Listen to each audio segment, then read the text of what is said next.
Welcome to The Explainer. Today, we're taking a look at the British Empire, but maybe not in the way you're used to. We're going beyond just its sheer size to understand how it operated at its absolute zenith as one powerful, interconnected global system. All right, so here's what we're going to cover. First, we'll define what we even mean by the peak. Then we'll get into the unbelievable scale of it all. Look at the economic engine that drove it and figure out how they maintained control. We'll also dive into the technology that held it together, and finally, wrap it all up.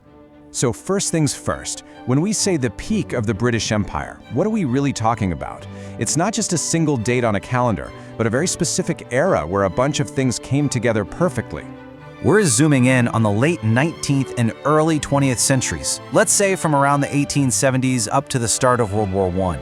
This is the window of time where Britain's influence, its economy, and its territory were all at their absolute max.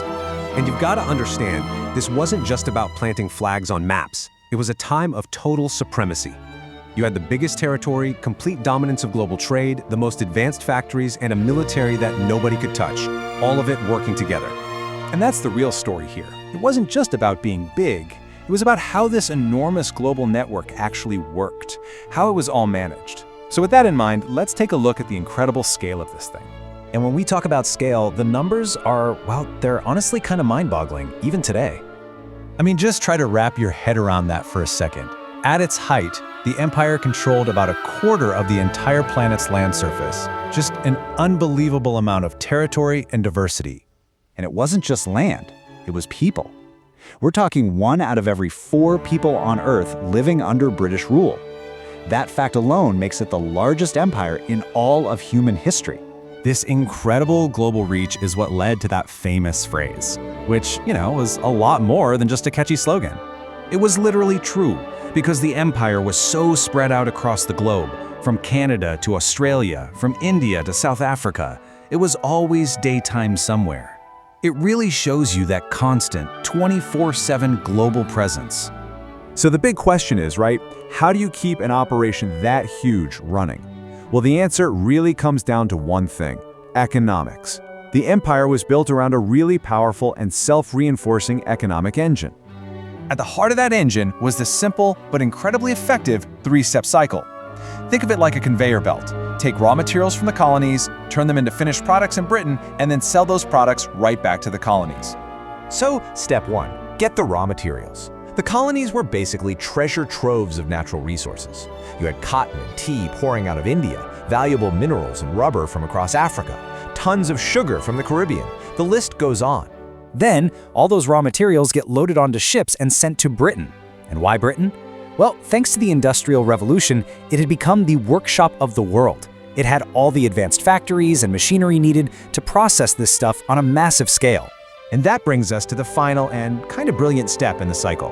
Where do you sell all these new manufactured goods? You sell them right back to the empire.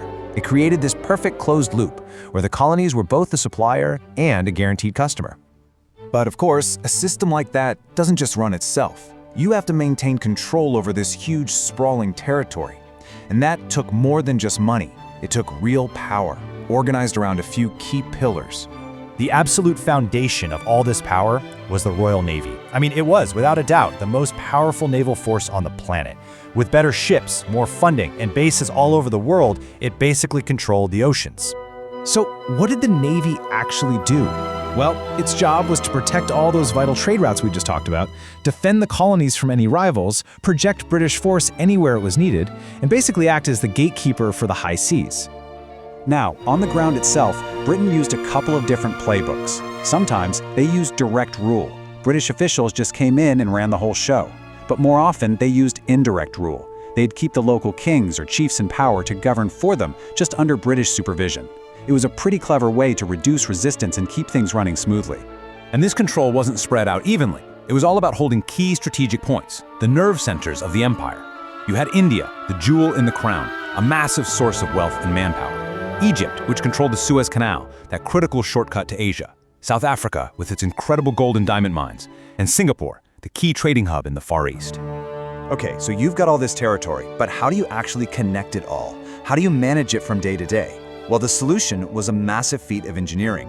Britain built the infrastructure to tie its global empire together. You just see this explosion of building in the late 1800s. All of a sudden, you've got railways crisscrossing India, getting resources from deep inland to the ports. You have telegraph cables being laid under the oceans, connecting London to its colonies in almost real time. And ports everywhere are being upgraded to handle the new, bigger steamships. And these technologies were the tools that effectively shrank the world. Railways can move troops and goods faster than ever. The telegraph, well, that was a total game changer. An order from London that used to take weeks by ship could now arrive in minutes. It completely tightened the grip of control.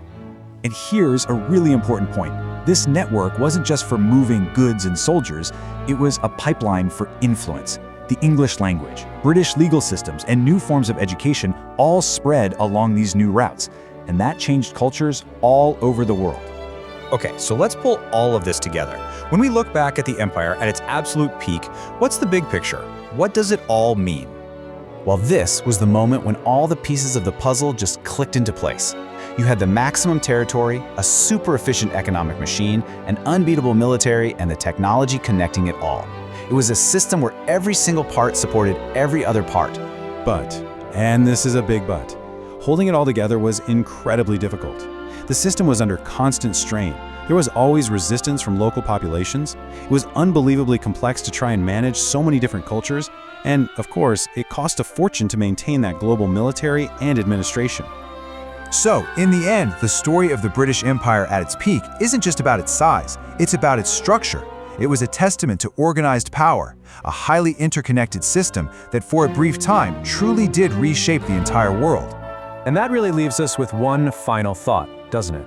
A system that massive, that complex, how long could any single power really expect to keep it all together before the forces of change, both inside and out, grew too strong to manage?